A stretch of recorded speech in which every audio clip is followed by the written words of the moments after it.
I think he's a bit of a package. I've had all the horses that I've named have all had good natural instinct and capable abilities of being international, Olympic Games, World Championship horses. But this horse has something that I think through generations of bloodlines and breeding, this horse, I've managed to pluck this horse from Bavaria in Germany with Johannes Holsteder, and he's also the gentleman who sold us Crystalline. And he gave me a guarantee that this horse has great instinct. And I actually went to see the horse as a 4.5-year-old, and the horse had never been ridden outdoors. It was winter, and I didn't purchase him because I just thought that he was the concentration span wasn't there for the type of horse I wanted. And 6 months later, he sent me a video of a horse and didn't name who the horse was. And I said, I think I know this horse. And he says, you're right, it's the horse that you looked at. And I said, this is him going outdoors. And he assured me that the horse now is a horse that can be ridden outdoors and concentrate, and you didn't have to be on top of him all the time. And so I bought him over the phone. It cost me more money. And then we picked him up after the World Cup final with Crystalline. On the way home from Geneva, we came through to his place and picked him up and put him on the truck, and he travelled with us for about 3 months through Europe. And I didn't start him, I just took him out and let him see the world at the big shows, and he just trucked along with the other two horses. And then I started him at Steffek's Young Horse Championship show in Belgium, and every day he jumped clean in the outdoor rings, and then he came into the international ring for the finals of the 5-year-old, and he jumps just like he jumps now. He jumped fantastic, and I think he placed 5th or 7th in the finals. And then we brought him home, and this is his project now. So he's just turned 8. He was doing the 150s last year as a 7-year-old. I would step him up and down, and he's a horse that has scope, carefulness, stride. He can add, he can cut out, and he allows me to ride him a lot more than any of the other horses that I've mentioned, because I never keep horses past they're 8 years old, 9 years old, because they're always on the market. So I only really have one trip to Europe with them. So I have a young horse, and I have an inexperienced international rider that hasn't been to Europe for 3 years myself. So I take on board what George gives me mentally as my game, and I process that when I walk the course. And it's what's got me through being at World Cup finals and placing 7th and 10th in the world, and in the top 20 at the World Championships in Kentucky. That's all down to George. So he's the riding father that I never had. Yeah. That's fantastic. And are you, if I can ask, are you planning for Olympics? Is that the goal now? It's hard. The FEI have changed the system now. There's no longer 4 riders in a team. There's 3 riders in a team. And Levi doesn't have the experience on the board of doing 5-star, although you can see that the horse is definitely a games horse. Unfortunately, there's timing that's involved with horses. Crystalline was 8 years old. She couldn't go to the Olympic Games, so we couldn't afford to keep her for another 4 years for the next Olympics. So she had to be sold. And Levi, I try to buy the horses at an age that when I spend 3 years on them, the games run around. So this horse is 8. He's going to be 9 next year, so he'll be old enough to go to the Olympics. And I think he's good enough. And I think what happens is, like with racehorses or any athlete, that there's periods of when they sit still a little bit, and their form and their performance stays level, and then there's peak periods where they improve by 3 or 4 months ahead of themselves, or a year ahead of themselves. This horse has turned 8, and he can do things now in 3 days on a clinic where he could only do it 1 day because his strength in his body wasn't there. So I realise this with what I've done with many horses, and I realise that I don't try to overtrain in the first 2 years. I let them make mistakes. I'm not under any pressure because I don't have owners to conform to what everybody else is doing. So if I had an open chance of getting the horse ready for the Japan Olympics, for sure I think that he would be a horse that I've been to many championship classes, but I think he's a horse that could be in the top 5.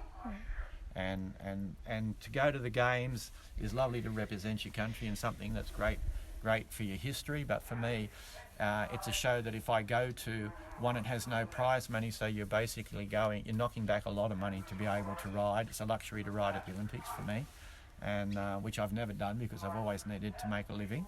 But I think that I've probably got the best chance to come out with a performance that would be life-achieving. But I don't think we have a big chance because it's a selection style event where the selectors must and have to select on performance, but I don't think it's always past performance. I think it's more that a horse that has present performance and performance that's obviously on the improve. This is what championship classes do. Good horses grow, and if you look at Crystalline, she went in as a young seven-year-old into the World Cup with Gabby. She won the biggest Grand Prix we've ever had in Australia, Leopoldo built. And then I took her over as a wild card young horse to support Cassiago. Cassiago didn't travel very well, so I stepped Crystalline up, and with the background that she's had with training, you can take out of the bank a little bit and ask a question. You know, can she give me 30% more than she's shown me in her life? And she gave me 100% more. So, you know, I think if he gets the opportunity, but they're very good horses. Rowan's horse, Scott Keach's horse, Edwina's number one. You've got Hilary Scott, who's performing really well. All those riders have the opportunity to be riding 3, 4 and 5 star. We don't have that opportunity. I think if they need to get a reserve horse, if something's not taken out of those teams, I think they will have to come back to Australia to look for a reserve horse. If one of those 4 aren't chosen, then our World Cup qualifiers are half COCs, so you need 2 clear rounds at 2 World Cups to get a full COC. That allows you to be accepted for the Olympics. So Gabby and I are digging deep. We're going to do the World Cups this year, and if we get the opportunity to win the World Cup this year, one will mean that we'll have COCs, and then we'll probably travel across to Europe. I think it's in America, the World Cup final this year. Travel across, do the World Cup final, and then maybe hang around for springtime in America and try to cut our teeth, because the American system, you can pay to enter the 5 stars. It probably cost you about $4,500 US, where if you wanted to enter a 5 star in Europe, it would cost you between 25 to 50,000 euros to be able to get in, and you would still need to know somebody and be in line for the pay card to get into the 5 star shows, because unfortunately you have to be ranked in the top 30 to 50 to 100 to be asked to come to a 5 star show. If there's a spot for a non-100 rider or a non-50 rider, you have to pay. So it's very difficult to get the type of performance that the selectors would need to hold level against the riders that are doing the 4 and 5 stars, have got their rankings up. But we don't have ranking classes in Australia. We have a few World Cups that allow you to have a few ranking classes. And I went across with Vivant, I think 300, ranked 350 in the world. I had 1 horse. I went across with 5 World Cup wins from Australia. So I think I had something like 120 rider points for the World Cup. And I went across with 350, ranked 350, and by the time I'd finished my 4 months in Europe with the World Championship top 20, and also placings in top 7th in the World Cup final in Geneva, it brought my ranking up to about 89 in the world. So it's possible to get your ranking up, but it's unless you have your ranking up high, you don't get accepted to these shows. Therefore, you don't have the score on the board to show that your horses are jumping at international Grand Prix level. And it's something that we've always had challenges with coming from Australia going to Europe. The FEI have been really good. John Roach is great. You do get 3 wild cards, which means that if you get to Europe and they can see that you're up to a 5 star level or a 3 star level or a 2 star level, that there are 3 wild cards that the FEI do hand out. Those wild cards you use as a free entry into shows. It's a free entry. You don't have to pay. You do have to pay your entry fee. You do have to pay your stabling, but you don't have to buy a table. So you can get a wild card quite regularly for 3, 2 and 1 star shows, but to get a 5-star wild card, those shows are on regularly every month. So when those shows, the entries are coming out months in advance, those wild cards, everybody gets a wild card through Europe. So everybody has an opportunity to get their wild cards in 6 months in advance. And unfortunately, because we only leave our country very, very early in December to get to the World Cup finals, the summer season and the spring season, a lot of the wild cards and a lot of the communication with the big shows have already been connected. So sometimes you find yourself travelling 14 hours to Spain or to Denmark, and I normally base in Germany or Holland, and you're doing a lot of travelling to get the scores on the board. And our horses are used to travelling, but you know, the travelling in Europe's totally different. It's very slow, it's tedious. The trucks can only do 70, 80, 90 Ks. You're in a system where you're in with a stable and they leave Sunday night after the Grand Prix. Horses get colic, they get travel sickness. I don't do that. I run my own show. I drive my own truck. I fly with the horses myself. I don't rely on grooms to look after my horses. It's something that you can't leave a stone unturned when you're working with an animal that you've put 2 hours a day, 5 hours a day into. So it's a bit like sending your 14-year-old kid away into Europe with no support.